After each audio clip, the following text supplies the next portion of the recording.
प्राचीन युग में उज्जैनी नामक नगर में एक विद्वान ब्राह्मण मूलदेव निवास करता था। उसकी बुद्धिमत्ता और चतुराई के किस्से दूर दूर तक फैले हुए थे। उसने कई पंडितों और विद्वानों को शास्त्रार्थ में पराजित किया था, जिसके कारण वह वेद और शास्त्रों का प्रकांड पंडित माना जाने लगा। मूलदेव का एक घनिष्ठ मित्र शशि था। एक दिन शशि ने मूलदेव के पास एक अनूठा प्रस्ताव रखा। उसने कहा, मूलदेव, तुम भाषण देने की कला में निपुण हो। तुम्हारी ख्याति दूर दूर तक फैली हुई है। क्यों ना हम पाटलिपुत्र जाएं और वहां कुछ नाम कमाएं? मूलदेव को शशि का प्रस्ताव बहुत अच्छा लगा। उसने कहा, मित्र, मैंने उस नगर के बारे में बहुत कुछ सुना है। कहा जाता है कि वह विद्वानों का नगर है। मैं वहां के बुद्धिमान और शालीन लोगों की बुद्धि की परीक्षा भी लेना चाहता हूं। अगले ही दिन दोनों मित्र पाटलिपुत्र की ओर रवाना हो गए। यात्रा के दौरान जब वे एक नगर की सीमा पर पहुंचे तो उन्हें नदी के किनारे एक स्त्री कपड़े धोती हुई दिखाई दी। शशि ने कहा, मित्र, चलो इस स्त्री से नगर में ठहरने के लिए किसी उपयुक्त स्थान का पता लगाते हैं। मूलदेव ने सहमति जताई और वे उस स्त्री के पास गए। शशि ने पूछा, देवी, क्या आप हमें बता सकती हैं कि यहाँ यात्रियों के ठहरने का स्थान कहाँ है? स्त्री ने उत्तर दिया, मैं तो यह जानती हूँ कि इस नदी तट पर मछलियां जल में और भंवरे कमल पुष्प में रहते हैं, पर यात्रियों के ठहरने के स्थान के बारे में मुझे कुछ भी नहीं मालूम। इस उत्तर को सुनकर दोनों मित्र एक दूसरे का मुंह देखने लगे। फिर शशि बोला, कुछ समझे? यह स्त्री कह रही है कि उसे यात्रियों के ठहरने के स्थान के बारे में कुछ भी पता नहीं है। मूलदेव ने कुछ खींचे स्वर में कहा, हमने तो इससे एक साधारण सवाल पूछा था और इसने मछली और भंवरे की कहानी सुना दी। ये सीधे ढंग से भी मना कर सकती थी, पर छोड़ो, आगे किसी अन्य व्यक्ति से पूछ लेंगे। आगे चलते चलते उन्हें एक मकान के बाहर दरवाजे पर बैठा हुआ एक बालक दिखाई दिया। उसके सामने गर्म भोजन की थाली रखी हुई थी और वह बालक उस थाली की ओर देखता हुआ रो रहा था। शशि ने कहा, मूलदेव, इस बालक को देखो। इसके सामने इतना स्वादिष्ट और ताजा भोजन रखा है, फिर भी यह रो रहा है। मूलदेव ने कहा, तुम ठीक कहते हो मित्र, सचमुच यह बालक बहुत ही मूर्ख है। इतना स्वादिष्ट भोजन पाकर भी कोई रोता है? मूलदेव ने शशि की बात का समर्थन करते हुए कहा और दोनों की बातें सुनकर बालक खिलखिलाकर हंस पड़ा। यह देखकर दोनों चौंक गए। बालक बोला, मूर्ख मैं नहीं, तुम दोनों मूर्ख हो जो यह भी नहीं समझ पाए कि मैं क्यों रो रहा था। मुझे खाना बहुत ठंडा होने का इंतजार है। रोने से मेरा गला साफ हो जाएगा और फेफड़ों की कसरत हो जाएगी, जिससे खाना जल्दी पचेगा। पर तुम जैसे ठेठ देहाती इस बात को भला कैसे समझ पाते? दोनों मित्र बालक की चतुराई पर हैरान रह गए। अब शशि ने कहा, मित्र, यहाँ तो एक से बढ़कर एक मिल रहे हैं। पहले उस कपड़े धोने वाली ने संकेतों में बात की और अब यह बालक हमें बुद्धू ठहरा रहा है। लगता है आगे चलकर इससे भी अधिक बुद्धिमान व्यक्तियों से मुलाकात होने वाली है। मूलदेव हंसते हुए बोला, अरे छोड़ो, मुझे तो यह बच्चा एकदम डीठ लग रहा है। चलो आगे चलकर किसी अन्य व्यक्ति से पता करते हैं। चलते चलते दोनों एक बाग के समीप पहुंचे। बाग के समीप पहुंचकर उन्होंने देखा कि एक युवती एक आम के वृक्ष पर छड़ी हुई आम तोड़ रही है। शशि ने कहा, मित्र, इस स्त्री के पास चलकर कुछ आम अपने लिए भी मांग लें। मूलदेव ने कहा, क्यों नहीं, पके आम तो मुझे बहुत पसंद है। कुछ ही देर में दोनों मित्र वृक्ष के नीचे पहुंचे। शशि ने युवती से कहा, सुंदरी, थोड़े से आम हमें भी दे दो। युवती ने पूछा, कैसे आम चाहिए आप लोगों को, ठंडे या गर्म? ये सुनकर दोनों एक दूसरे का मुंह देखने लगे। शशि ने मूलदेव को टोका, मूलदेव, उत्तर दो ना भाई। मूलदेव ने कहा, पहले कुछ गर्म आम ही दे दो। युवती ने कुछ पके हुए आम नीचे फेंक दिए। मूलदेव और शशि ने धूल में गिरे हुए आम उठाए और कोक मारकर उनकी धूल उड़ाई और आम खाने लगे। जब दोनों आम खा चुके तो युवती ने पूछा, मैंने तुम दोनों को आमों पर खूब मारते देखा था, क्या वे सचमुच बहुत गर्म थे? तुम चाहो तो उन्हें साफ कर सकते थे। कुछ देर बाद युवती की बात का अर्थ दोनों की समझ में आया। पास में ही एक सरोवर था, वे आमों को जल में धोकर साफ करके खा सकते थे। इस प्रकार उन्हें ठंडे आम मिल सकते थे। बात का अर्थ समझ में आते ही मूलदेव लज्जित महसूस करने लगा। उसे बड़ी शर्मिंदगी हुई जब उसने बात का अर्थ समझा। एक प्रकार की कुंठा उसके मन में पैदा हो गई। मूलदेव ने शशि से कहा, शशि, यह स्त्री अब तक मिले सभी लोगों से अधिक बुद्धिमान है। मैंने तो निश्चय कर लिया भाई, मैं तो इसी से विवाह करूंगा, फिर इसे सबक सिखाऊंगा। यह सुनकर शशि कहने लगा, मूलदेव, जहां तक इस युवती से विवाह का प्रश्न है तो मैं तुमसे सहमत हूं। ऐसी सुशील और बुद्धिमान युवती तुम्हारी जीवन संगिनी बने, इससे मुझे बड़ी प्रसन्नता होगी। किंतु विवाह के उपरांत उसे सबक सिखाने की बात से मैं तनिक भी सहमत नहीं हूं। अच्छा बताओ तो सही, उसने क्या अपराध किया है जो तुमने उसके लिए अभी से इतनी कड़ी सजा सोच ली है? मूलदेव ने कहा, उसका अपराध यही है कि उसने हमें मूर्ख समझा। उसने संकेतों में बात की, जबकि सीधे सीधे बता सकती थी कि पहले आमों को नदी में धोकर उनका उपभोग करना। शशि बोला, मूलदेव, तुम्हारी यह बात कुछ जमती नहीं। अगर वह युवती बुद्धिमान है तो बुद्धिमान लोग अक्सर संकेतों के माध्यम से ही बातें समझाते हैं। यह तो समझने वाले व्यक्ति पर निर्भर करता है कि वह कितना समझ पाता है। जो समझ गया वह बुद्धिमान, और जो न समझे उसे तो मंदबुद्धि ही कहा जाएगा। मूलदेव ने जिद पकड़ ली, तुम कुछ भी कहो, मैं इस युवती को अपनी हंसी उड़ाने की सजा अवश्य दूंगा। शशि ने कंधे उचकाते हुए कहा, जैसी तुम्हारी इच्छा। अब आगे का क्या कार्यक्रम है? ठहरने के स्थान का प्रबंध तो बाद में कर लेंगे, पहले इस युवती के घर का पता लगाओ। मूलदेव ने कहा, ठीक है, तुम पीछे पीछे जाकर उसके घर का पता लगाओ, फिर मैं कोई उपाय सोच लूंगा इससे विवाह करने का। शशि ने कहा, ठीक है, तुम यही प्रतीक्षा करना, मैं इस स्त्री का पता मालूम करके शीघ्र लौटूंगा। युवती ने बहुत से आम तोड़ लिए थे और उन्हें एक टोकरी में इकट्ठा करके अपने घर की ओर चल पड़ी। शशि भी उसके पीछे पीछे चल पड़ा। 1 घंटे बाद शशि वापस लौटा। उसने मूलदेव को बताया, वह युवती एक ब्राह्मण की बेटी है और उसका मकान यहाँ से कुछ दूरी पर है। मैंने भली प्रकार से उसका मकान देख लिया है। वे बड़े ही सज्जन लोग हैं और युवती भी बहुत अच्छी है। रात दोनों ने एक सराय में बिताई। वहां उन्होंने ब्राह्मणों का भेष धारण किया और उस ब्राह्मण के घर की ओर चल पड़े। दोनों उसके घर के बाहर पहुंचे और दरवाजे से कुछ हटकर बैठ गए। वहां उन्होंने जोर जोर से वेद के श्लोकों का उच्चारण करना आरंभ कर दिया। कुछ देर बाद उस युवती का पिता घर से बाहर निकला और उन दोनों की ओर देखते हुए मन में सोचने लगा, ये दोनों तो बहुत विद्वान ब्राह्मण लगते हैं, इन्हें अपने घर पर आमंत्रित करना चाहिए। ऐसा सोचकर वे मूलदेव और शशि के पास पहुंचे और पूछने लगे, महाशय, आप इस नगर के निवासी तो नहीं लगते, आप दोनों कहां से पधारे हैं? मूलदेव ने बड़ी विनम्रता से उत्तर दिया, हम दोनों मायापुरी नगर से आए हैं। हमारा उद्देश्य प्राचीन विद्या का अध्ययन करना है। लड़की के पिता ने कहा, मायापुरी तो बहुत दूर है, इतनी दूरी तय करने में आपको बहुत कष्ट हुआ होगा। इस पर शशि ने उत्तर दिया, विशेष कष्ट नहीं हुआ, कुछ प्राप्त करने के लिए तो कुछ त्याग करना ही पड़ता है। शशि के उत्तर से प्रभावित होकर लड़की के पिता बोले, वर्षा काल आरंभ हो चुका है, मेरा आपसे निवेदन है कि इस वर्षा काल के 4 महीने आप मेरे घर अतिथि बनकर व्यतीत करें। मूलदेव तो यही चाहता था, किंतु उसने लड़की के पिता पर जाहिर नहीं होने दिया। उसने कहा, महाशय, हम आपके यहाँ केवल एक शर्त पर ठहर सकते हैं। 4 महीने बीतने पर हम जो वस्तु आपसे मांगेंगे वह आपको हमें देनी पड़ेगी। लड़की के पिता बोले, क्यों नहीं, हाँ हाँ, अवश्य दूंगा। जो कुछ देने योग्य हुआ वह मैं आपको उपहार स्वरूप भेंट करूंगा। इस प्रकार मूलदेव और शशि उस लड़की के पिता के घर में रहने लगे। दोनों कई बार लड़की के पिता और कन्या से मिलते, किंतु बदले हुए भेष में कन्या उन्हें पहचान नहीं सकी। पिता की आज्ञा अनुसार यथासंभव उन दोनों की सेवा करती रही। कन्या बहुत बुद्धिमान थी, पूजा भाव रखती थी और आतिथ्य सत्कार करती थी। 4 महीने का समय बीत गया। एक दिन मूलदेव ने कहा, महाशय, आपके यहाँ रहते हुए 4 महीने का समय बीत गया है। इस बीच आपने और आपकी कन्या ने हमारी बहुत सेवा की है, उसके लिए हम आभार प्रकट करते हैं। अब हमें जाने की आज्ञा दीजिए। लड़की के पिता का चेहरा उतर गया। वह बोले, मूलदेव, सच कहता हूं, तुम दोनों मुझे बहुत ही भले व्यक्ति लगे हो। तुम्हारे साथ रहकर मुझे भी आनंद प्राप्त होता है। मैं विदा करने का मन नहीं कर रहा हूं, किंतु तुम्हारे अध्ययन में कोई व्यवधान न आए, इसलिए अब और ज्यादा दिन ठहरने का आग्रह नहीं कर सकता।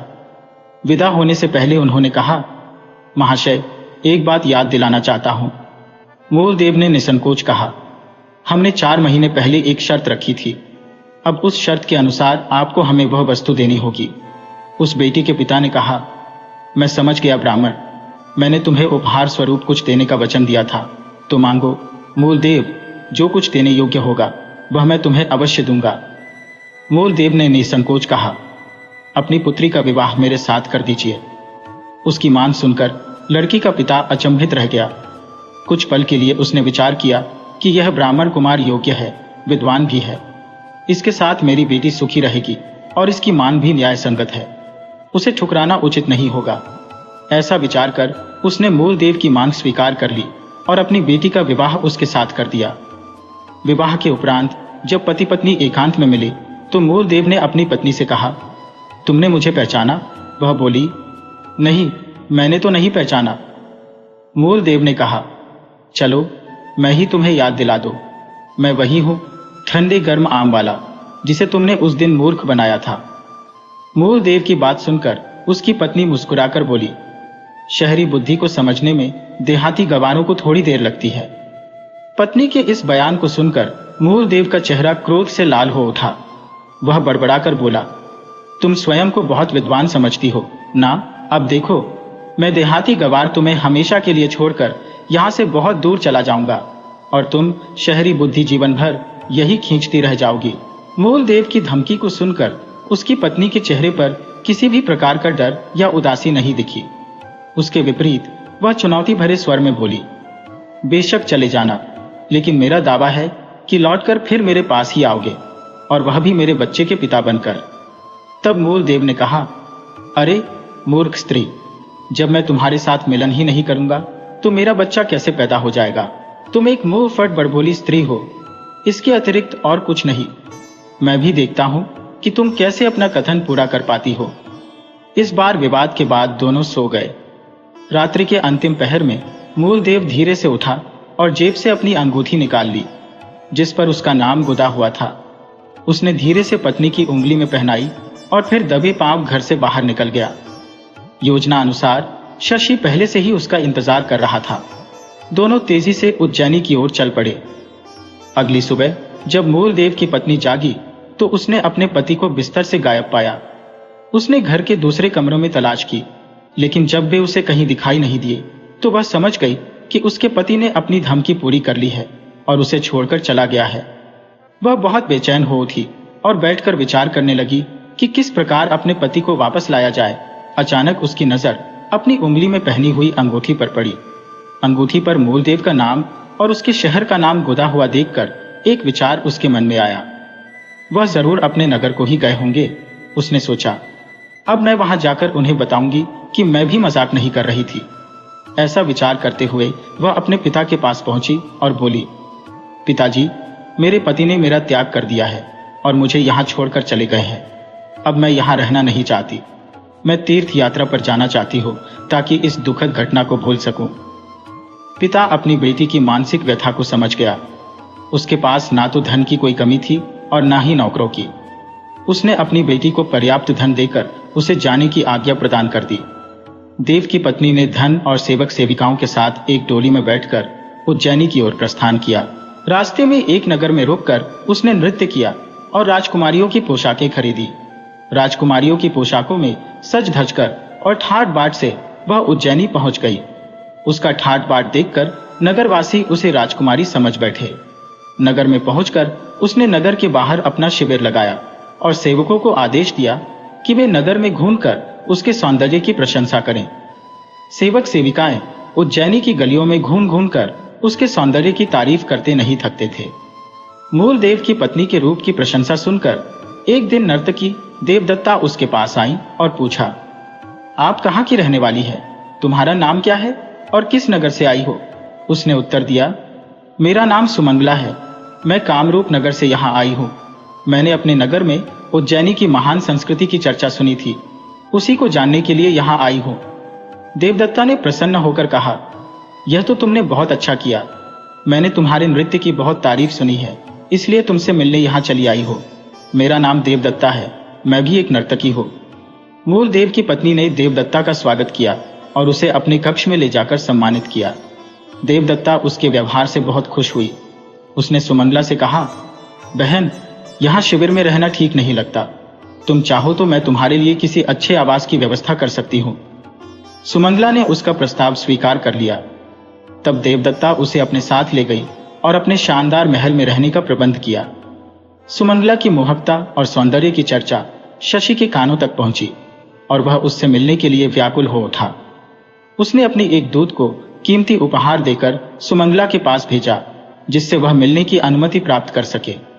दूत ने सुमंगला से कहा, देवी, मेरे स्वामी ने आपको नमस्कार कहा है और ये उपहार भेजे हैं। सुमंगला बोली, अपने स्वामी से कह दो कि मैं उपहारों को अधिक महत्व नहीं देती। उनका नमस्कार के लिए धन्यवाद कहना और यह भी कहना कि वे स्वयं यहां आकर मुझे दर्शन दे तो बेहतर रहेगा। दूत ने शशि के पास लौटकर सारी बातें बता दी। तब शशि रात के समय उत्तम वस्त्र धारण कर सुमंगला से मिलने के लिए चल पड़ा। जब वह महल के पहले दरवाजे पर पहुंचा तो एक महिला द्वारपाल ने उसे अंदर जाने से रोक दिया। उसने कहा, महाशय, आपने घर पर स्नान किया होगा, लेकिन यहाँ प्रवेश तभी मिल सकता है जब आप फिर से स्नान करेंगे, अन्यथा नहीं। अजीब नियम है, शशि ने सोचा, लेकिन क्योंकि वह सुमंगला से मिलना चाहता था, उसने स्नान करना स्वीकार कर लिया। सेविका उसे स्नानगृह में ले गई, जहां दूसरी महिला सेविकाओं ने उसकी सेवा की। जब तक शशि ने स्नान पूरा किया, रात का 1 पहर बीत गया। वह दूसरे द्वार पर पहुंचा, जहां एक अन्य सेविका ने उसे अंदर जाने से रोक दिया। वह बोली, महाशय, हमारी मालकिन के पास आप तभी जा सकते हैं जब आप विशेष प्रकार के वस्त्र पहने होंगे। कृपया पीछे वाले कक्ष में जाकर विशेष पोशाक पहनकर आइए। शशि फिर से स्नान कक्ष में लौट आया और सेविका ने उसे विशेष पोशाक पहना दी। इस प्रक्रिया में रात का दूसरा पहर भी बीत गया। तीसरे द्वार पर उसे स्वादिष्ट भोजन करने के लिए कहा गया। इससे शशि को और भी देर हो गई और रात का तीसरा पहर भी समाप्त हो गया। अंततः सुमंगला से मिलने के लिए चौथे और अंतिम द्वार पर पहुंचा, जहां महिला द्वारपाल ने उसे रूखे स्वर में रोक दिया। वह बोली, एक सज्जन आदमी होकर आप एक स्त्री से रात के पहर में मिलना चाहते हैं? चले जाइए महाशय, वरना आप अपने सिर पर मुसीबत मोल ले लेंगे। उदास शशि घर लौट आया। बिस्तर पर लेटकर वह सोचने लगा कि लगता है देवी सुमंगला को धूर्त बुद्धि का वरदान प्राप्त है, तभी तो उसने इतनी चतुराई से मुझे वापस लौटा दिया। यही सोचते सोचते वह सो गया। अगले दिन उसने अपने मित्र मूलदेव को यह सारी घटना सुनाई। यह सुनकर मूलदेव ने कहा, अमित, एक साधारण नर्तकी ने तुम्हारा अपमान किया है। मैं प्रतिज्ञा करता हूं कि इस अपमान का प्रतिशोध अवश्य लूंगा। उसी रात मूलदेव अनेक बहुमूल्य उपहार लेकर सुमंगला के महल में जा पहुंचा। जब उसे पहले द्वार पर रोका गया तो उसने महिला द्वारपाल को कुछ स्वर्ण मुद्राएं दी।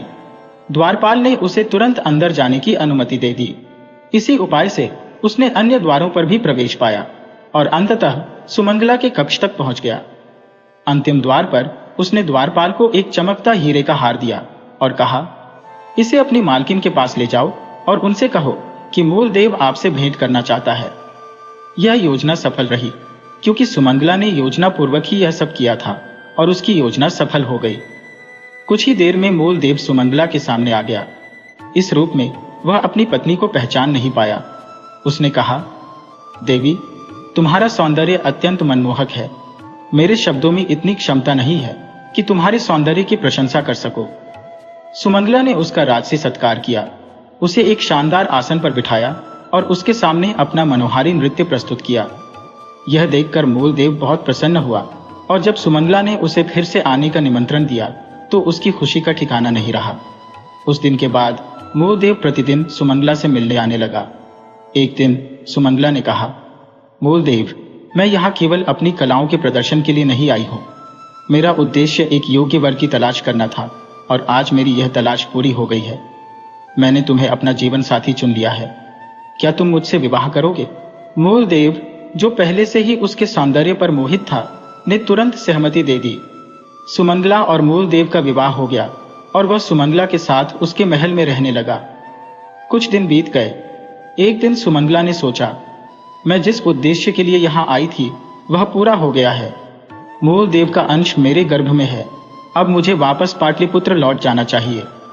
ऐसा विचार कर उस चतुर स्त्री ने अगले दिन मूलदेव से कहा, स्वामी, मुझे अपने राजा का संदेश मिला है।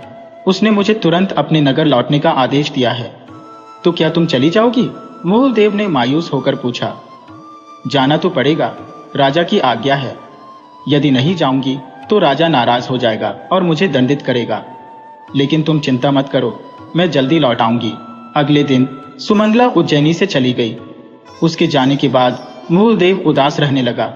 सुमंगला एक बार गई तो फिर कभी वापस उज्जैनी नहीं लौटी। धीरे धीरे मूलदेव ने सुमंगला के लौटने की उम्मीद छोड़ दी और अपने जीवन में आगे बढ़ गया। पाटलिपुत्र पहुंचने के बाद सुमंगला ने एक निश्चित समय के बाद एक पुत्र को जन्म दिया और उसके लालन पालन में व्यस्त हो गई। 12 साल बीत गए और सुमंगला का बेटा विभिन्न विद्याओं में निपुण हो गया। एक दिन खेलते समय एक बालक ने उसे बिना बाप का बेटा कह दिया। यह सुनकर वह आहत हो गया और सीधे घर जाकर अपनी माँ से पूछा, माँ, मुझे सच सच बताओ कि मेरे पिता कौन है और वे कहाँ रहते हैं। सुमंगला का मन द्रवित हो गया और उसने अपने बेटे को पूरी कहानी सुनाई कि उसके पिता का नाम मूलदेव है और वे उज्जैनी में रहते हैं। वे वेदों और शास्त्रों में प्रवीण है। सारी बात सुनकर लड़का अपनी माँ से बोला, मुझे पिता के आवास और उनकी पहचान बताओ, मैं उन्हें यहाँ ले आऊंगा। सारी जानकारी लेकर लड़का उज्जैनी के लिए निकल पड़ा। उज्जैनी पहुंचकर उसने अपने पिता की खोज शुरू की। दिन भर भटकने के बाद शाम को वह एक जुआघर के सामने पहुंचा। वहां उसने कुछ लोगों को बात करते सुना। क्या तुमने मूलदेव को देखा है? मुझे उनसे जरूरी काम है। दूसरे ने कहा, हाँ, मैंने देखा है, वे अभी जुआ खाने में है। मूलदेव का नाम सुनकर लड़का चौकन्ना हो गया। वह सोचने लगा, कहीं ये लोग मेरे पिता के बारे में तो बात नहीं कर रहे। इस विचार के साथ वह व्यक्ति के पीछे पीछे जुआ घर में चला गया। वहां उसने कुछ लोगों को जुआ खेलते देखा। लड़के ने अपनी माँ से जुए के कई गुण सीखे थे, अतः वह भी उन लोगों के साथ बैठ गया। माँ द्वारा दी गई पहचान के आधार पर उसने तुरंत अपने पिता को पहचान लिया। तब उसने अपनी स्वर्ण मुद्राएं निकाली और जुआ खेलने लगा। वह जुए में माहिर था और उसने उन जुआरियों का सारा धन जीत लिया। यह देखकर मूलदेव ने उसकी प्रशंसा की और कहा, बालक, तुम्हारी उम्र तो अभी ज्यादा नहीं है, लेकिन तुम जुआ बहुत अच्छा खेलते हो। यह कला कहाँ से सीखी? लड़का बोला, महाशय, यह तो कुछ भी नहीं है, मैं अनेक विद्याओं में प्रवीण हूँ। लड़का जुआ खाने से बाहर आकर जुए में जीता हुआ धन भिखारियों में बांट देता है। फिर वह एक पेड़ की ओट में छिपकर खड़ा हो जाता है। थोड़ी देर बाद मूलदेव जुआ खाने से बाहर निकलता है और अपने घर की ओर चल पड़ता है। लड़का उसका पीछा करता है और उसके घर का पता जान लेता है। उस रात मूलदेव घर आकर सो जाता है। लड़का दीवार फांदकर उसके घर में प्रवेश करता है और चोरी से उसके कमरे में जाता है। वहां वह रुई का ढेर देखता है और उसे अपने पिता को सुलाने के लिए उपयोग करता है। फिर वह मूलदेव के पलंग को रस्सी से बांधकर दीवार से नीचे लटकाता है और नीचे कूद जाता है। अगली सुबह जब मूलदेव जागता है तो हैरान और लज्जित होता है कि कोई चोर उसका पलंग चुरा ले गया है।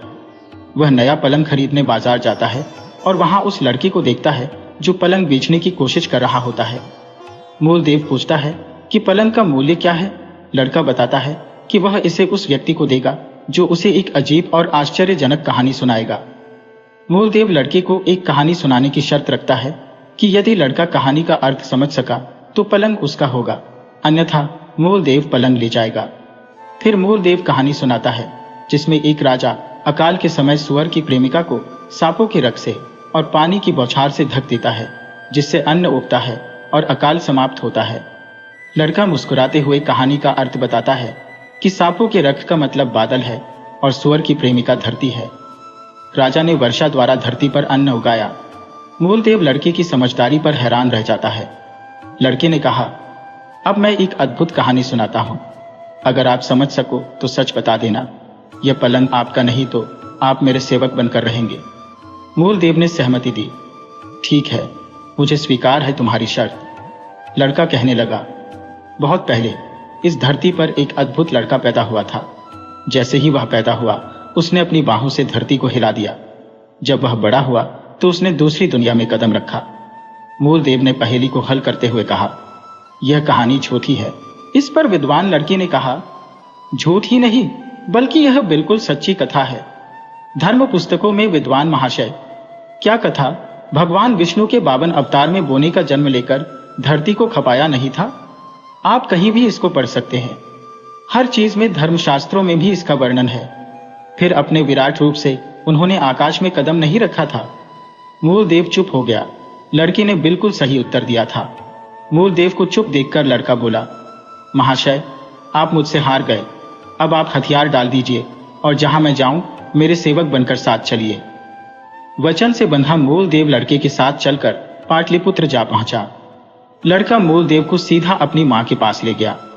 यह देखकर मूलदेव को अत्यंत हैरानी हुई कि उस लड़की की मां उसकी छोड़ी हुई पत्नी थी। उसके मुंह से बरबस ही निकल गया, अरे सुमंगला, तुम इस लड़के की मां हो? सुमंगला बोली, हाँ, मैं इस लड़की की मां हूं और तुम्हारी वही पत्नी हो जिसे छोड़कर तुम चले गए थे। याद है मैंने क्या प्रतिज्ञा की थी? मैंने कहा था कि तुम जहां भी जाओगे लौटकर मेरे पास ही आओगे, और वे भी मेरे बेटे के पिता बनकर। आज मेरी प्रतिज्ञा पूरी हुई। मूलदेव बोला, लेकिन मेरा तो तुम्हारे साथ समागम ही नहीं हुआ था। मधुमनी की वह रात तो हमने वाद विवाद में ही बिता दी थी। फिर यह लड़का मेरा कैसे हुआ? सुमंगला ने उत्तर दिया, फिर भी यह तुम्हारा ही पुत्र है।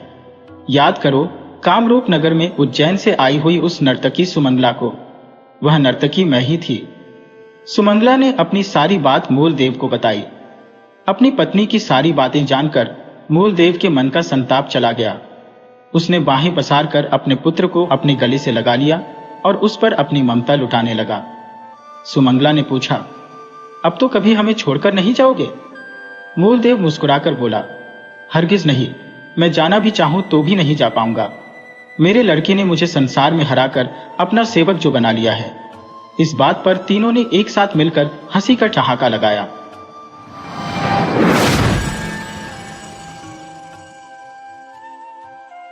बहुत समय पहले की बात है।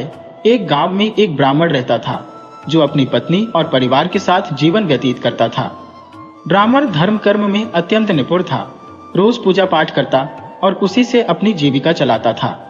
वहीं उसकी पत्नी उसके विपरीत थी, अत्यधिक मुखर और तीखे स्वभाव की।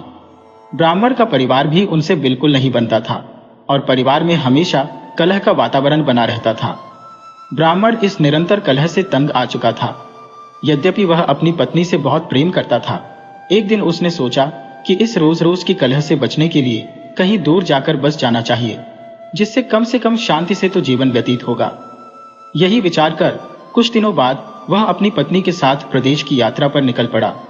लंबी यात्रा करते करते वे घने जंगल में पहुंच गए। ब्राह्मण और उसकी पत्नी दोनों यात्रा के कारण बहुत थक चुके थे। ब्राह्मणी का प्यास के कारण बुरा हाल था।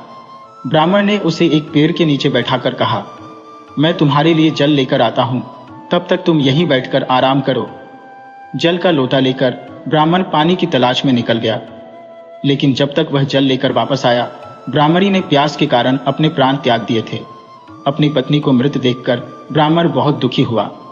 वह ईश्वर से प्रार्थना करने लगा, हे प्रभु, मैं अपनी पत्नी के साथ नया जीवन आरंभ करने प्रदेश जा रहा था, तो आपने उसके प्राण मार्ग में ही हर लिए। कृपा कर मेरी पत्नी में वापस प्राण फूंक दो, नहीं तो मैं भी इसके साथ अपने प्राण त्याग दूंगा। इस प्रकार ब्राह्मण अत्यंत विलाप कर रहा था और जंगल में उसकी आवाज दूर दूर तक गूंज रही थी। वहां उसका दुख कम करने वाला कोई नहीं था।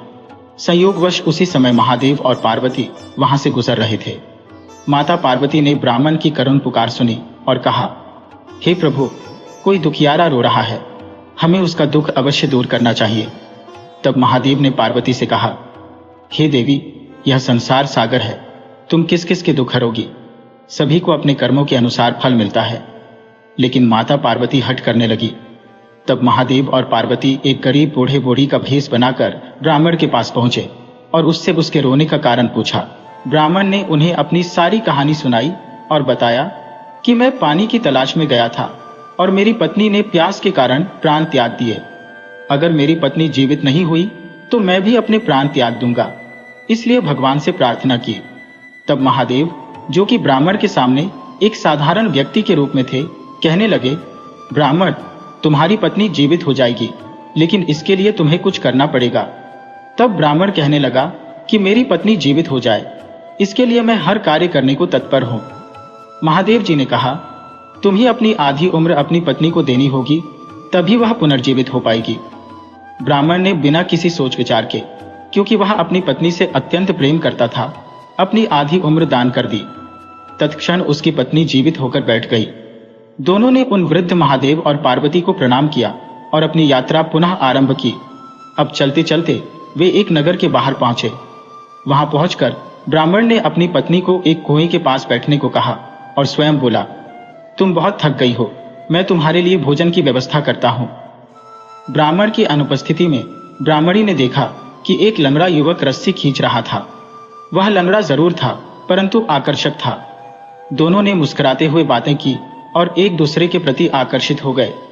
दोनों साथ रहना चाहते थे। जब ब्राह्मण भोजन लेकर लौटा तो उसने ब्राह्मणी को उस लंगड़े युवक से बात करते देखा। ब्राह्मणी बोली, देखो, यह युवक बहुत अच्छी बातें करता है। आपकी अनुपस्थिति में इसी ने मेरा समय काटा। ब्राह्मण ने भोजन की बात कही तो ब्राह्मणी ने कहा, यह युवक भूखा है, इसे भी भोजन में से कुछ हिस्सा दे दें, हमें पुण्य मिलेगा। ब्राह्मण ने लंगड़े युवक को भी भोजन के लिए आमंत्रित किया। तीनों ने साथ में भोजन किया। भोजन के उपरांत जब वे आगे बढ़ने लगे तो ब्राह्मणी ने कहा, पूज्यवर, क्यों न इस युवक को अपने साथ ले चले? बात करने के लिए एक साथी मिल जाएगा। जब आप कहीं जाते हैं तो मैं अकेली रह जाती हूँ। अकेले मुझे डर लगता है। यह रहेगा तो किसी प्रकार का डर नहीं रहेगा और मैं इससे बातें करती रहूंगी। ब्राह्मण अपनी पत्नी पर अटूट विश्वास करता था और उसे बहुत प्यार करता था। उसे पता नहीं था कि ब्राह्मणी उसके खिलाफ क्या कर रही है। ब्राह्मण बोला, हमारे पास अपना भी सामान है, हमसे अपना बोझ भी नहीं उठता, इस लंगड़े का बोझ कैसे उठाएंगे? मेरी मानो, इसे यही रहने दो, हम दोनों ही आगे बढ़ते हैं। किंतु ब्राह्मणी ने जिद पकड़ ली। वह कहने लगी, इसे एक पिटारे में रखकर साथ ले चलते हैं, ये किसी न किसी काम आ ही जाएगा। आखिरकार ब्राह्मण ने ब्राह्मणी की बात मान ली और लंगड़े को पिटारे में डालकर अपने साथ ले चला। कुछ दूरी तय करने के पश्चात वे एक कुएं के समीप जाकर रुके ताकि पानी पी सकें। पानी निकालते समय ब्राह्मणी और लंगड़े ने मिलकर ब्राह्मण को कुएं में धकेल दिया, यह सोचकर कि वह गिरते ही मर जाएगा। उसके पश्चात दोनों अपनी यात्रा पर अग्रसर हो गए। कई दिनों की यात्रा के बाद वे एक नगर की सीमा पर पहुंचे, जहां लंगड़ा अभी भी पिटारे में बंद था। पहरेदारों ने उन्हें रोककर पिटारे की तलाशी ली। पिटारे में लंगड़े को देखकर दरबारियों ने उन्हें राज दरबार में प्रस्तुत किया। राजा ने ब्राह्मणी से पूछा, यह लंगड़ा तुम्हारा कौन है? इसे तुम पिटारे में छुपाकर क्यों लाई हो? ब्राह्मणी ने उत्तर दिया, महाराज, यह मेरा पति है। अपने परिवार से तंग आकर हम यहाँ आ गए हैं। मेरा पति लंगड़ा है, काम नहीं कर सकता और उसके परिवार वाले हमें बहुत कष्ट देते थे, इसलिए हमें अपना देश छोड़ना पड़ा। अब हम यहाँ आपके नगर में रहने की अनुमति चाहते हैं। राजा ने उन्हें नगर में बसने की अनुमति दे दी और वे पति पत्नी के रूप में वहीं रहने लगे। दूसरी ओर कुएं में गिरे ब्राह्मण को कुछ साधुओं ने बाहर निकाला। वे भी पानी पीने के लिए वहां रुके थे। जब उन्होंने पानी निकालने के लिए बाल्टी डाली तो ब्राह्मण ने उसे पकड़ लिया। साधुओं ने पूछा, भाई, तुम कौन हो और यहाँ कुएं में क्या कर रहे हो? ब्राह्मण ने अपनी आप बीती सुनाई कि कैसे उसकी पत्नी ने उसे धोखा देकर कुएं में धक्का दे दिया। साधुओं ने उसे बाहर निकाला, खाना खिलाया और उसकी सहायता की। जब ब्राह्मण ठीक हुआ तो वह भी अपनी यात्रा पर चल पड़ा और उसी नगर में पहुंचा जहां उसकी धोखेबाज पत्नी और लंगड़ा युवक रह रहे थे। एक दिन ब्राह्मण और ब्राह्मणी की भेंट हो गई और उनमें बहस होने लगी। मामला बढ़कर राजा के दरबार तक पहुंच गया। राजा ने ब्राह्मणी से पूछा, यह व्यक्ति कौन है? ब्राह्मणी ने कहा, यह मेरे पति का दुश्मन है और इसे मारने आया है, इसे मृत्युदंड दिया जाए। राजा ने ब्राह्मण को मृत्युदंड का आदेश दे दिया। यह सुनकर भावुक ब्राह्मण रोने लगा और मन ही मन भगवान से प्रार्थना करने लगा, हे प्रभु, मैंने कभी किसी का बुरा नहीं किया, फिर मेरे साथ ऐसा क्यों हुआ? मेरी पत्नी ने मुझे धोखा क्यों दिया? राजा ने जब ब्राह्मण को मृत्युदंड का आदेश दिया तो ब्राह्मण ने विनम्रता से कहा, महाराज, मैंने आपके दंड को स्वीकार कर लिया है, परंतु मेरी एक विनती है। मेरी इस स्त्री के पास कुछ उधार है, कृपया वह मुझे दिलवा दीजिए। राजा ने ब्रह्मानी से पूछा, क्या इस व्यक्ति का कुछ तुम्हारे पास है? ब्रह्मानी ने उत्तर दिया, नहीं महाराज, मेरे पास इसका कुछ भी नहीं है, यह झूठ बोल रहा है। तब ब्राह्मण बोला, तूने मेरे प्राणों का आधा भाग लिया है, इसका साक्षी यह वर्ष है। इस वर्ष से तू डर, अन्यथा परिणाम बुरे होंगे। ब्राह्मण की बात सुनकर ब्रह्मानी घबरा गई और बोली, जो कुछ भी मैंने तुझसे लिया है मैं उसे वापस करने का वचन देती हूँ। इतना कहते ही ब्रह्माणी खड़ी खड़ी नीचे गिर गई और वहीं मर गई, क्योंकि उसके इरादे प्राण अब ब्राह्मण में समा गए थे। ग्रामवासियों ने राजा को सारी बात बताई कि यह ब्राह्मण और उसकी पत्नी पति पत्नी थे और प्रदेश में कमाने के लिए आए थे। ब्राह्मण की पत्नी का उसके परिवार वालों से नहीं बनती थी। रास्ते में यह लंगड़ा उन्हें मिला और ब्राह्मण की पत्नी और लंगड़ा एक दूसरे पर आसक्त हो गए। इन्होंने ब्राह्मण को मारने की साजिश रची और उसे कुएं में डालकर मृत समझकर नगर में पति पत्नी बनकर रहने लगे। राजा ने जब पूरी कहानी सुनी तो उसने ब्राह्मण से क्षमा मांगी। ग्रामीणों ने बताया कि ब्राह्मण की पत्नी ने प्राण त्याग दिए थे और उसने अपनी आधी उम्र ब्राह्मण को दान दी थी। परंतु जब ब्राह्मण की पत्नी ने उसे धोखा दिया तो उसने अपने प्राण वापस लेने का निश्चय किया।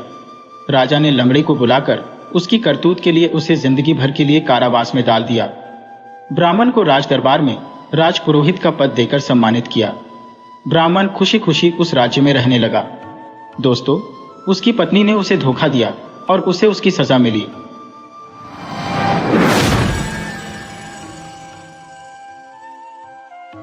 एक गांव में 7 भाई अपने वृद्ध माता पिता और एक बहन के साथ रहते थे। सातों भाइयों का विवाह हो चुका था और वे सभी मिलजुल कर रहते थे।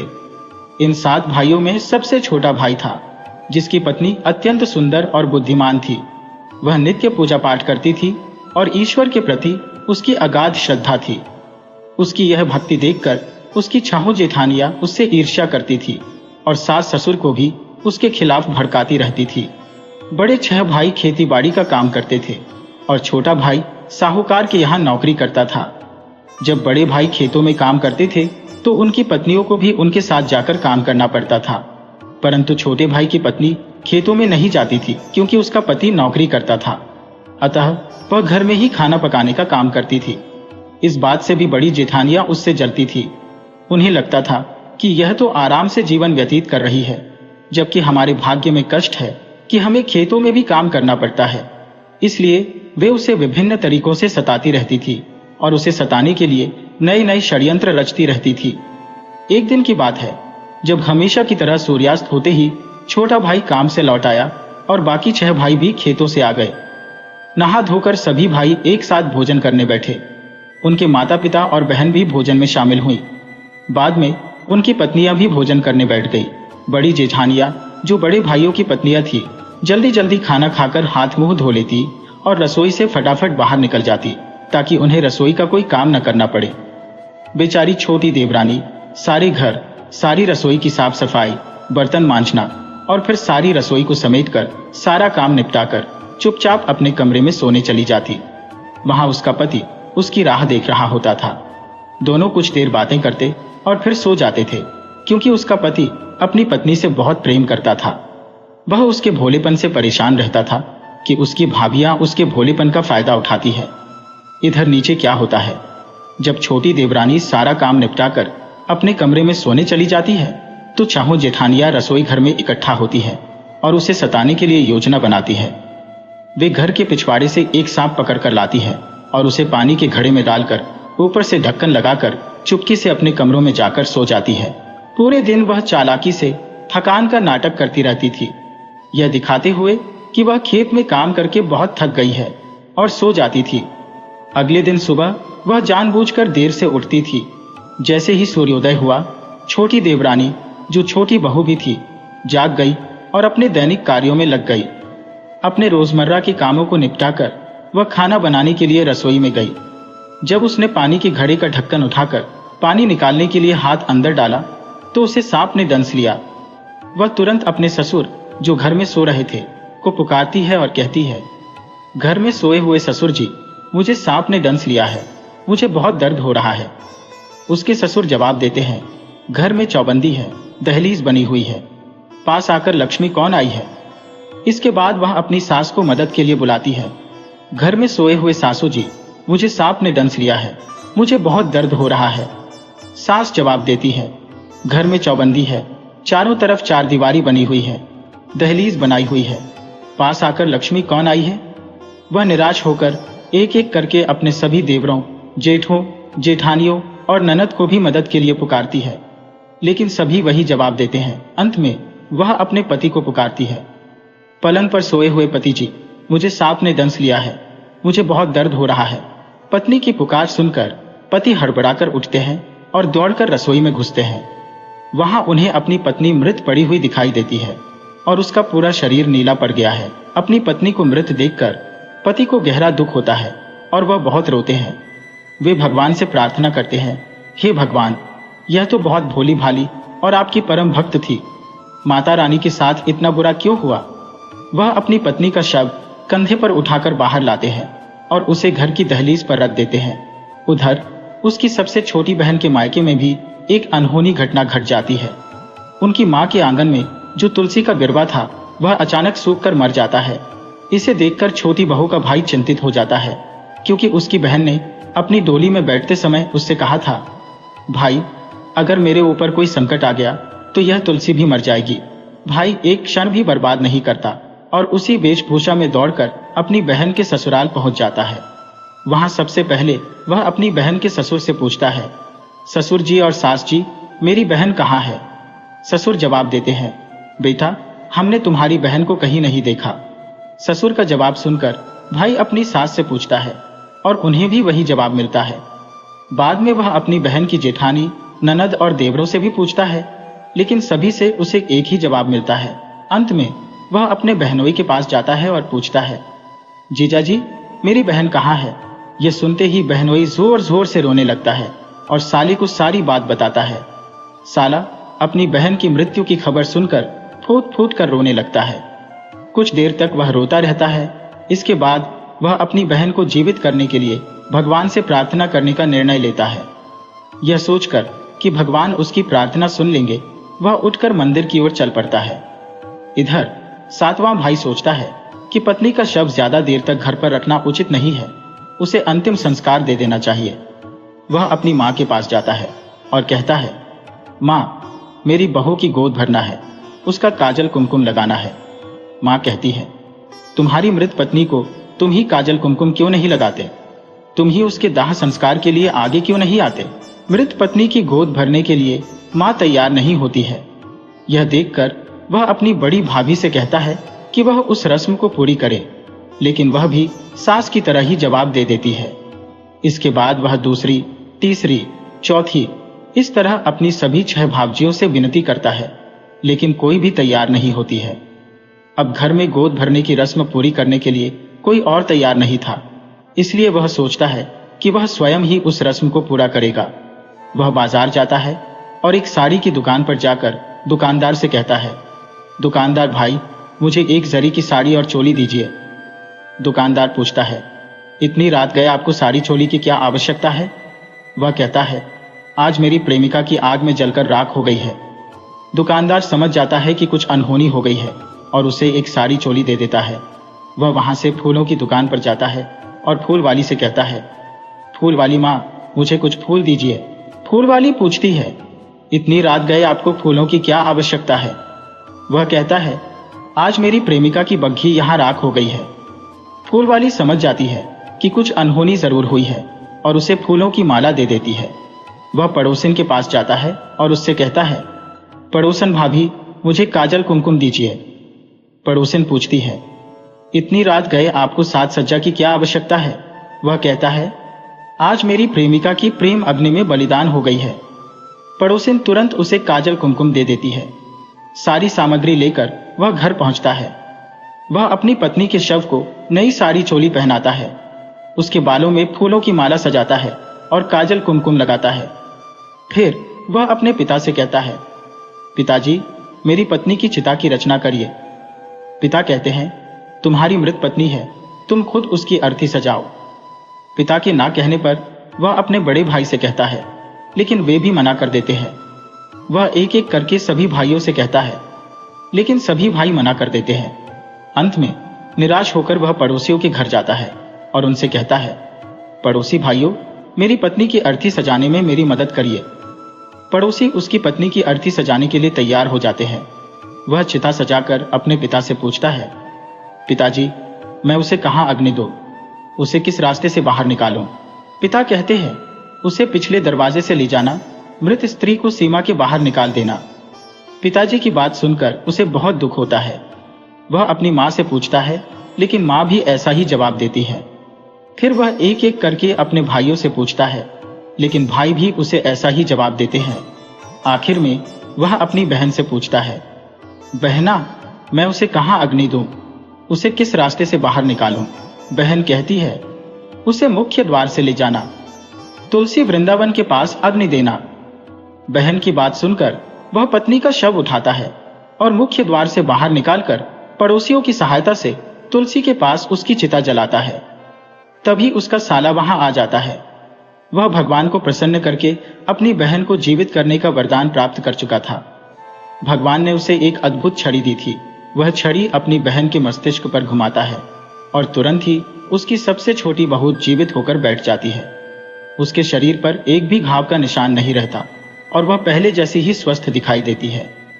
बहन को जीवित देखकर भाई और उसका पति दोनों बहुत खुश होते हैं। अब छोटी बहू का भाई अपने बहनोई से कहता है, तुम दोनों मेरे साथ मेरे घर चलो। वे तुरंत एक पालकी लाते हैं और उसमें बहन और बहनोई को बैठाकर बैन बाजे के साथ उन्हें अपने घर ले जाते हैं। उसकी बहन बड़ी सुख शांति से अपना जीवन बिताने लगती है, क्योंकि वह माता रानी की परम भक्त थी। माता रानी ने उसकी और उसके भाई की लाज रखी थी। उसके ससुराल वाले, जिनमें पिता, ससुर, सास, देवरानी और जेठानी शामिल थे, ने उसे कभी कोई सम्मान नहीं दिया। जीते जी तो वे उसकी कदर नहीं करते थे और मरने के बाद भी उन्होंने उसे कोई सम्मान नहीं दिया। हालांकि देवरानी जेठानी तो घर के रिश्ते होते हैं और बुरे समय में तो सब एक हो जाते हैं, लेकिन उसकी जेठानी भी उसके साथ नहीं मिली थी।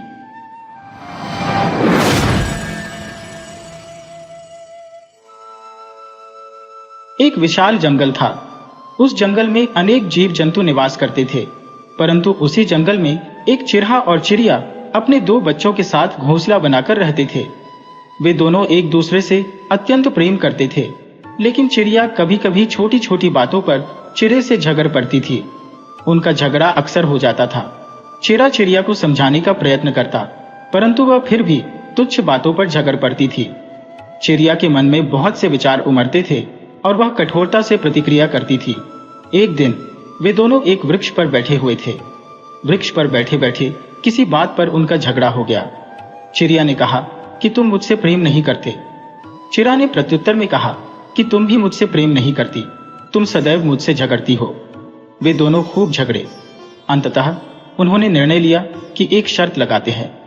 चिड़िया ने कहा, चलो ठीक है, मान लिया जाएगा कि जो कल सुबह सबसे पहले इस वृक्ष के नीचे आएगा वही सबसे अधिक प्रेम करता है। दोनों ने इस शर्त को स्वीकार किया। चिड़िया अपने घर चली गई और चिड़ा वहीं रुक गया। उस समय अत्यधिक ठंड पड़ रही थी, तीव्र हवाएं चल रही थी।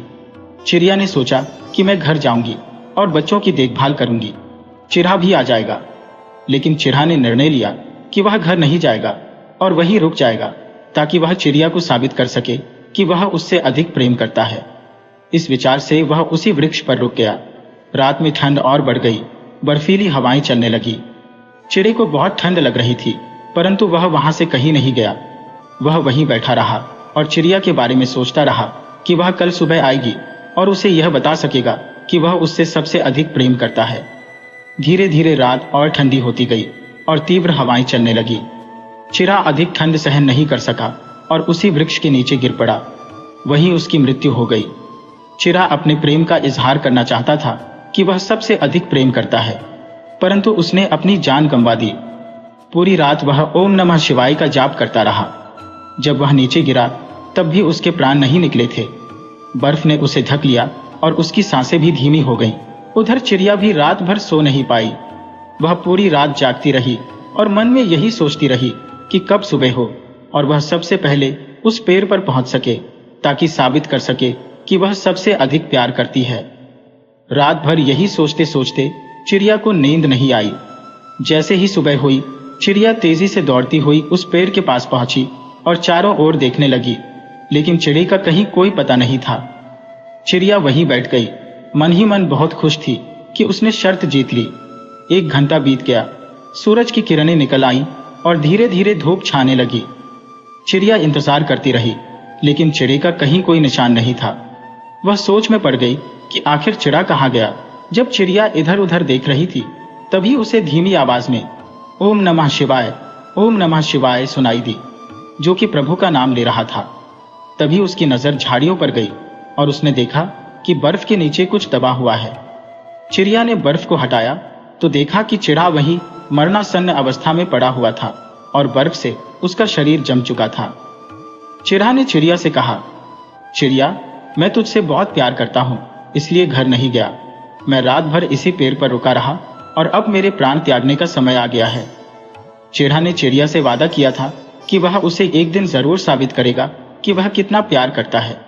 यह सुनकर चिड़िया बहुत रोने लगी और विलाप करने लगी। उसने देखा कि चिड़ा ने मरते मरते जगह जगह लिखा था, चिड़िया, मैं तुझसे बहुत प्यार करता हूं। तुम अपने घर चली गई, लेकिन मैंने अपने प्यार को साबित करने के लिए रात भर इस पेड़ पर गुजारी और नतीजा यह हुआ कि मेरी मृत्यु हो गई। चिड़िया बहुत पछताई कि उसने यह शर्त क्यों लगाई। उसने सोचा कि उसने चिड़े को क्यों छोड़ दिया। वह बहुत पछताई और अपने 2 छोटे छोटे बच्चों को जो घोंसले में बैठे हुए थे छोड़कर चिड़े के साथ मर गई। चिड़िया की भी मृत्यु हो गई क्योंकि वह कहती थी कि वह चिड़े के बिना नहीं रह सकती। इस तरह चिड़ा और चिड़िया दोनों की मृत्यु हो गई। अब चिड़ा और चिड़िया ने दूसरा जन्म ले लिया। चिड़ा जो था वह पुनर्जन्म में एक राजा के महल में राजकुमार के रूप में जन्मा। दूसरी ओर चिड़िया एक अन्य राजा के महल में राजकुमारी के रूप में अवतरित हुई। समय के साथ वे दोनों बड़े होने लगे। दोनों राजाओं ने अपने बच्चों के विवाह की योजना बनाई और इसके लिए अपने अपने मंत्रियों को योग्य वर और वधू की खोज के लिए भेज दिया। दोनों राज्यों के मंत्री अपने अपने रास्ते पर चल पड़े। संयोगवश उनके मार्ग में एक नदी पड़ी, जहां दोनों मंत्री मिले और बातचीत करने लगे। वार्तालाप के दौरान उन्हें पता चला कि उनके राजकुमार और राजकुमारी बहुत ही सुंदर और सुशील है। वे दोनों अपने अपने राजा के लिए योग्य संतान की खोज में थे। बातचीत के दौरान मंत्रियों ने महसूस किया कि दोनों राजकुमार और राजकुमारी एक दूसरे के लिए योग्य है। दोनों राजाओं की संतानें थी और मंत्रियों ने जाकर अपने अपने राजाओं को यह समाचार दिया। परिणाम स्वरूप चिड़ा और चिड़िया, जो अब राजकुमार और राजकुमारी बने थे, का विवाह संपन्न हो गया। चिड़ा को अपने पिछले जन्म की सारी बातें याद थी। उसने राजकुमारी को देखते ही पहचान लिया कि यह वही चिड़िया है, लेकिन चिड़िया को अपने पूर्व जन्म की बातें याद नहीं थी। जब राजकुमारी दुल्हन के रूप में राजकुमार के महल में आई तो राजकुमार ने उससे कहा, राजकुमारी, बताओ, अपना प्यार साबित करने के लिए मैं कौन सी परीक्षा दूं? राजकुमारी ने उत्तर दिया, मुझे किसी परीक्षा की आवश्यकता नहीं है। आप मेरे पति हैं, बलशाली और सुंदर है। मुझे और क्या चाहिए? लेकिन राजकुमार ने उसे याद दिलाया, राजकुमारी, पिछले जन्म में मैं चिड़ा था और तुम चिड़िया थी। तुम मुझसे बहुत झगड़ा करती थी और एक दिन तुमने शर्त लगाई थी। इस प्रकार पुनर्जन्म में भी चिड़ा और चिड़िया के बीच प्रेम और पुनर्मिलन की कहानी जारी रही। जो इस वृक्ष पर सबसे पहले आएगा वही सच्चे प्रेम का साक्षात्कार करेगा।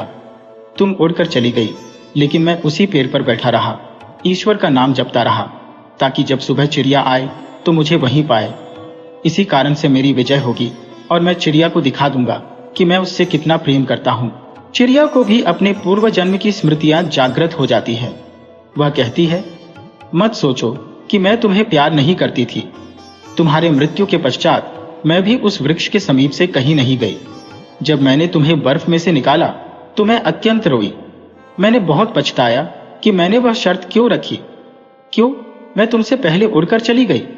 मेरे भी 2 बच्चे थे, परंतु मैंने उनका मोह भी नहीं रखा और तुम्हारे शरीर के साथ ही अपने प्राण त्याग दिए। तुमने अपने प्राण त्यागे थे, लेकिन मैंने भी अपने प्राण त्याग दिए। मैंने अपने बच्चों का भी मोह नहीं रखा, भले ही वे उड़ना भी नहीं जानते थे। मुझे तुमसे गहरा प्रेम था। यह तो तुम जानते हो कि तुम मुझसे कितना प्रेम करते हो। मैं भी तुमसे उतना ही प्रेम करती थी। इस प्रकार दोनों एक दूसरे से मिल जाते हैं और बहुत प्रेम से रहने लगते हैं। उनका प्रेम सच्चा और अमर था, इसलिए दोनों अगले जन्म में पति पत्नी के रूप में मिलते हैं। जैसे भोले बाबा और विष्णु भगवान माता लक्ष्मी है, वैसे ही चिड़ा चिड़ी हर जन्म में पति पत्नी रहे। यह कहानी कहने और सुनने वाले सभी पति पत्नियों के जोड़े भी जन्म जन्म साथ रहे।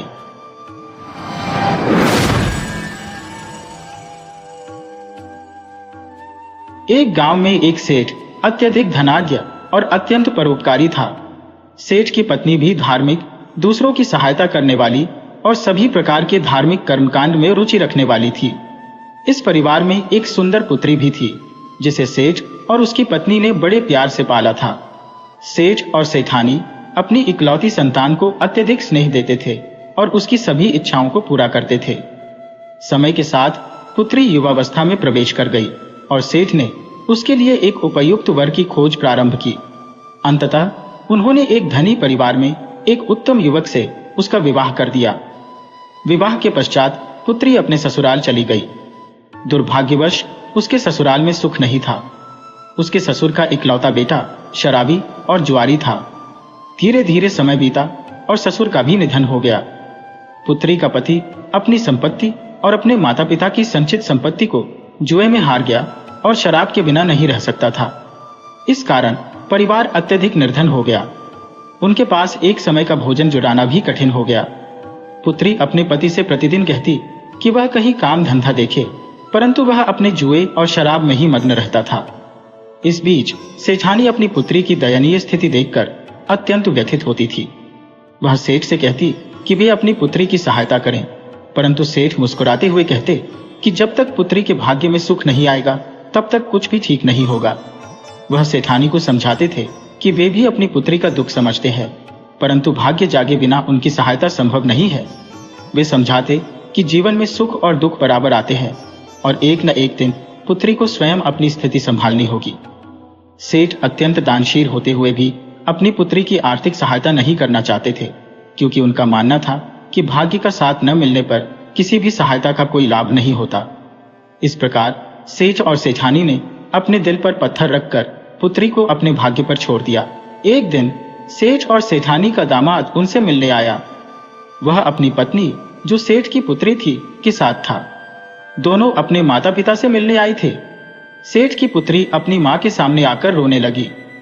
सेठ ने अपनी बेटी को सांत्वना देते हुए कहा, बेटी रो मत, जब तुम्हारा भाग्य जागेगा तब तुम्हें किसी भी प्रकार की मदद की आवश्यकता नहीं पड़ेगी।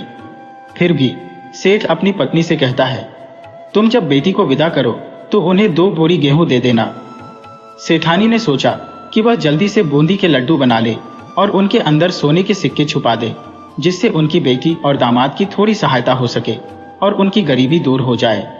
जैसे ही सेठ घर से बाहर गया, सेठानी ने जल्दी जल्दी बूंदी के लड्डू बनाए और उनमें सोने के सिक्के डाल दिए। फिर उसने अपनी बेटी और दामाद को 2 बोरी गेहूं और बूंदी के लड्डू दे दिए और एक तांगा बुलाकर उन्हें ससुराल भेज दिया। उसने दामाद से कहा, इन लड्डुओं को खा लेना। जब तांगे वाला उन्हें उनकी ससुराल पहुंचा तो दामाद ने सोचा कि उसके पास तांगे वाले को किराया देने के लिए पैसे नहीं है। उसने तांगे वाले को लड्डू देकर किराया चुकता कर दिया। तांगे वाले ने उनकी मजबूरी देखकर लड्डू ले लिए और सोचा कि वह इन लड्डुओं को अपने जानने वाले हलवाई को बेच देगा और उससे पैसे ले लेगा। उसने लड्डू बेच दिए और कुछ पैसे प्राप्त किए। उसी समय सेठ, जो लड़की का पिता था, वहां से गुजर रहा था। उसने सोचा कि घर में सेठानी ने जो लड्डू बनाए थे वे तो बेटी को दे दिए होंगे, क्यों ना मैं कुछ लड्डू खरीद लूं। वह हलवाई के पास गया और लड्डू खरीद लिए जो तांगे वाले ने भेजे थे। जब सेठ ने लड्डुओं को खाया तो उसने देखा कि उनमें सोने के सिक्के हैं। यह देखकर उसकी आंखों में आंसू आ गए। सेठानी ने पूछा, क्या हुआ, आपकी आंखों में आंसू क्यों है? तब सेठानी बोली, तुमने सही कहा था, हमारी बेटी का तो भाग्य ही खराब है। मैंने छुपाकर इन लड्डुओं में सोने के सिक्के रखे थे, लेकिन ये लड्डू फिर भी तुम्हारे हाथों में आ गए। सेठ ने अपनी पत्नी को सीने से लगाते हुए कहा, भाग्यवान, मैंने कहा था ना कि बिना भाग्य के किसी को एक दाना भी नहीं मिलता। यह तो ईश्वर की लीला है। जब वह चाहेगा तब हमारी बेटी को किसी के सामने हाथ फैलाने की जरूरत नहीं पड़ेगी और उसका भाग्य अवश्य जागेगा। समय बीतता गया। एक दिन सेठानी ने सोचा कि क्यों न वह अपनी बेटी को शान माता की पूजा के बारे में बताए। वह अपनी बेटी के घर गई और उसे कहा, बेटी, तू मन्नत मांग और शान माता की पूजा कर ताकि तेरा पति कोई काम धंधा शुरू कर सके। बेटी ने अपनी मां की सलाह मानी और शान माता की पूजा करने लगी। उसी दिन उसके पति ने शराब नहीं पी और जुआ भी नहीं खेला। अगली पूजा के बाद उसके पति ने कहा, ऐसे कब तक चलेगा, मैं कोई काम धंधा देखता हूं। वह काम की तलाश में निकल गया और उसे काम भी मिल गया। धीरे धीरे उसे अपनी जिम्मेदारियों का एहसास होने लगा और वह दिन रात मेहनत करने लगा। अब उनके दिन बदलने लगे और माता रानी की कृपा से उनका भाग्य जाग गया। समय के साथ उनकी कठिनाइयां दूर होने लगी। 9वें महीने में उन्हें एक सुंदर पुत्र की प्राप्ति हुई। उन्होंने बड़े धूमधाम से माता रानी की पूजा की, 7 सुहागनों को बुलाकर भजन कीर्तन किया और खूब आनंद मनाया। सेठ ने अपनी सेठानी से कहा, देखो अब उनका भाग्य जाग गया है, अब उन्हें किसी प्रकार की कमी नहीं है। जैसे कहते हैं, दाने दाने पर खाने वाले का नाम है। जब तक किसी के नसीब में सुख नहीं है, तब तक कोई कितनी भी मदद कर ले, उसका सुख नहीं पहुंच सकता।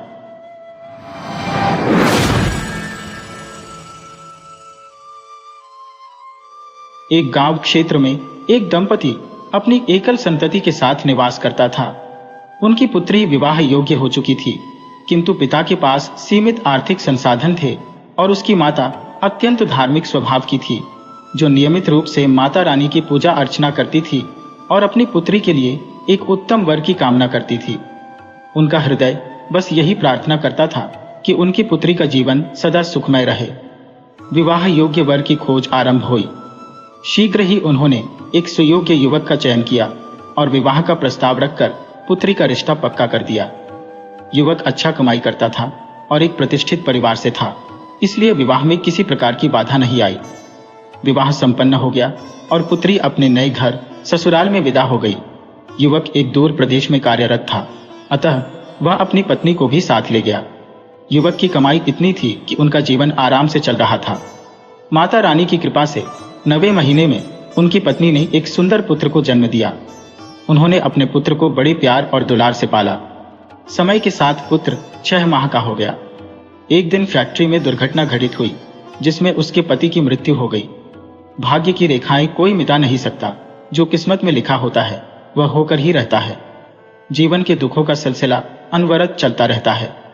लेकिन पार्वती ने कभी यह नहीं सोचा था कि उसकी जिंदगी में इतना गहन अंधकार छा जाएगा। उसके पास मात्र 6 महीने का पुत्र था और पति की आकस्मिक मृत्यु से उसकी दुनिया उजड़ गई। कठिन परिस्थितियों में उसने जैसे तैसे जीवनयापन करना आरंभ किया, लेकिन धीरे धीरे उनके पास का राशन समाप्त होने लगा। घर में अन्न के लाले पड़ने लगे। उसके रिश्तेदारों ने उसे बहुत समझाया। पार्वती को यह सलाह दी गई कि वह पुनः विवाह कर ले, जिससे उसका और उसके पुत्र का भविष्य सुधर सके। किंतु पार्वती ने यह कहकर मना कर दिया कि दूसरा विवाह करने से उसकी जिंदगी तो संवर जाएगी, लेकिन उसके पुत्र का भविष्य बिगड़ जाएगा। वह अपने पुत्र के भविष्य के साथ कोई समझौता नहीं करना चाहती थी। रिश्तेदारों ने बहुत समझाया, परंतु पार्वती नहीं मानी। वह अपने 6 माह के बच्चे को लेकर सोसाइटियों और फ्लैटों में काम मांगने लगी। अब उसे कुछ घरों में साफ सफाई का काम मिल गया। मैं अपने काम को पूरी मेहनत और मनोयोग से करती, जिससे उसके मालिक बहुत खुश होते। धीरे धीरे उसे और काम मिलने लगा। अब वो अपने और अपने बेटे का गुजारा करने लगी। उसका बेटा अब 5 साल का हो गया था। अब वो अपने बेटे का एडमिशन स्कूल में करवाना चाहती थी। उसने सोचा कि जो शहर का सबसे बड़ा स्कूल है, उसमें अपने बेटे को पढ़ाऊंगी और उसे एक बड़ा आदमी बनाऊंगी। उसके कई सपने थे। वह उस स्कूल में गई तो वहां की फीस देखकर हैरान रह गई। फीस बहुत महंगी थी। अब कैसे करूंगी? उसने पड़ोसियों से बात की और काम मिलने लगा। अब वो बहुत मेहनत करने लगी। दिन भर सफाई का काम करती और एक दिन अपनी पड़ोसन से बोली, बहन, मुझे सिलाई कढ़ाई का काम सिखा दो, ताकि मैं दिन में साफ सफाई का काम करूं और रात में सिलाई का। इससे मैं अपने बेटे की फीस भर पाऊंगी।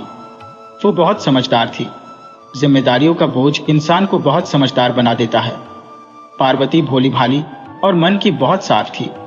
उसकी पड़ोसन ने कहा, ठीक है, और उसे सिलाई कढ़ाई का काम सिखा दिया।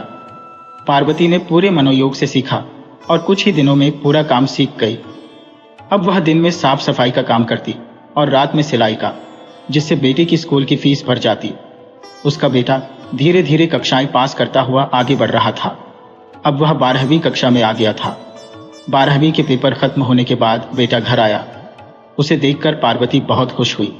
बेटा बोला, माँ, मेरे सभी दोस्त अपने माता पिता के साथ बड़े होटल में जाकर पार्टी कर रहे हैं। चलो आज हम भी किसी बड़े होटल में खाना खाएंगे।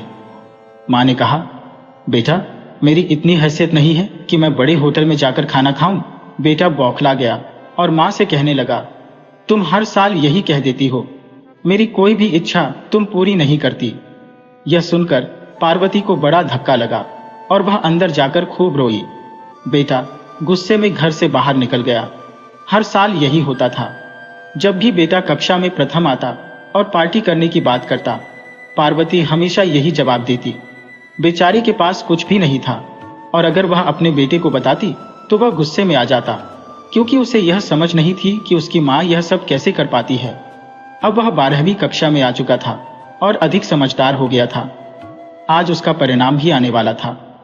घर की तरफ आते हुए माँ उसकी प्रतीक्षा कर रही थी। जैसे ही उसने अपने बेटे का चेहरा देखा, वह पहचान गई कि उसका बेटा जरूर प्रथम आया है। उसने अपने बेटे के लिए पड़ोसन से बहुत साहस करके 500 रुपये उधार मांगे थे, क्योंकि वह जानती थी कि उसका बेटा आकर पार्टी करने की बात करेगा। लेकिन बेटे ने पहले ही 500 रुपये का इंतजाम कर रखा था। जब वह घर आया और अपनी माँ को पास होने और प्रथम श्रेणी में आने की बात बताई तो माँ बहुत खुश हुई। तब बेटा बोला, माँ तुम हर साल यही बोलती हो। चलो आज मेरे पास होने की खुशी में पार्टी करेंगे। मेरे सभी दोस्त मुझसे पार्टी मांग रहे हैं। मैं उनकी पार्टियों में भी कई बार जा चुका हूँ, लेकिन मैंने कभी उन्हें कोई पार्टी नहीं दी है। इसके लिए मुझे 2000 रुपये चाहिए। माँ ने कहा, बेटा मेरे पास तो सिर्फ 500 रुपये है, ये ले जाओ और पार्टी कर लो।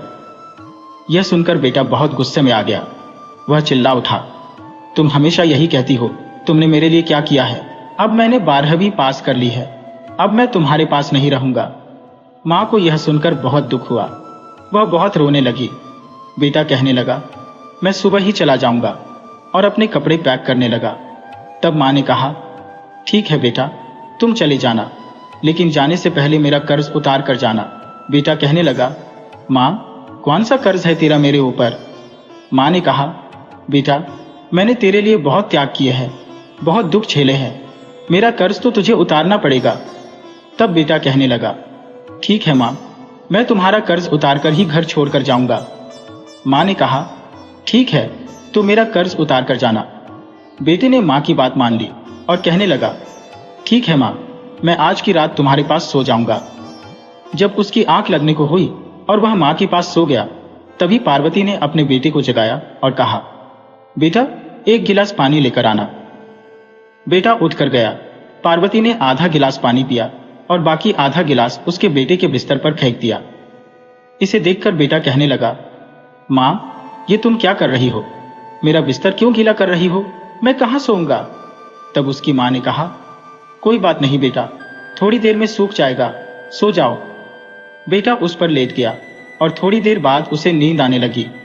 जब बिस्तर सूख सा गया और उसे नींद आने लगी तो पार्वती ने फिर कहा, बेटा एक गिलास पानी ले आना। उसका बेटा बड़बड़ाते हुए उठा और पानी लाकर दे दिया। इस बार पार्वती ने आधा गिलास पानी पिया और आधा गिलास फिर उसके बिस्तर पर फेंक दिया। यह देखकर उसका बेटा चिल्लाने लगा, माँ ये तुम क्या कर रही हो? मैं कैसे सोऊंगा? लेकिन पार्वती कुछ नहीं बोली और बोली, सो जा बेटा, सूख जाएगा। तीसरी बार जब उसे नींद आने लगी तो पार्वती ने फिर कहा, बेटा एक गिलास पानी ले आना। उसका बेटा कहने लगा, मेरे बस की बात नहीं है, बार बार पानी लाना, तुम खुद जाकर ले लो और पी लो। वह पानी लाई और आधा उसके बिस्तर पर फेंक दिया। बेटा चिल्लाने लगा और बोला, मुझे आपके पास सोना ही नहीं है। वह अलग जाकर सो गया। सुबह जब बेटा उठा तो जाने की तैयारी करने लगा। वह सोच रहा था, मुझे इस माँ के साथ रहना ही नहीं है। माँ का कैसा व्यवहार है जो मेरे बिस्तर पर बार बार पानी फेंक देती है और मुझे सोने नहीं देती। जब वह जाने लगा तो उसकी माँ कहने लगी, बेटा ठहर जा, पहले मेरा कर्ज तो उतार दे। वह कहने लगा, माँ कौन सा कर्ज है तुम्हारा जो मुझे उतारना है? तब पार्वती कहने लगी, बेटा जब तू छोटा था और बिस्तर गीला कर देता था तो मैं ऐसे ही भीगती थी। मैं गीले बिस्तर में सोती थी और तुझे सूखे बिस्तर में सुलाती थी। मैंने तो साफ पानी डाला है, मैं तो तेरे गंदे बिस्तर में सोती थी। और जब तू भूख से रोता था तो मैं बिना गुस्सा किए कितनी बार उठकर तेरे लिए दूध लाती थी, दूध पिलाती थी और तुझे सुलाती थी। मैंने कभी गुस्सा नहीं किया। मैंने तेरे लिए दूसरी शादी नहीं की ताकि सौतेला बाप का साया तेरे सिर पर न पड़े। मैंने तेरे लिए दिन रात मेहनत की, जो मेरे बस में था वो मैंने सब किया। यह सुनकर उसका बेटा अपनी माँ के पैरों में गिर गया और रोने लगा। कहने लगा, माँ मुझे माफ कर दो, पार्वती ने अपने बेटे को माफ किया और गले से लगा लिया। तब उसका बेटा कहने लगा, माँ, मैं तो क्या, दुनिया का कोई भी बेटा अपनी माँ का कर्ज नहीं उतार सकता। अब शान माता जैसे मेरे बेटे को सद्बुद्धि आई है, वैसे सबके बेटों को सद्बुद्धि आना। हे माता रानी, माँ का कर्ज कोई नहीं उतार सकता। माँ तो ऐसी है जो अपने सारे अरमानों का गला घोट देती है, लेकिन हमेशा अपने बेटे की खुशी चाहती है। बेटा हो या बेटी, माँ के लिए सब बराबर होते हैं और उनका हमेशा भला चाहती है।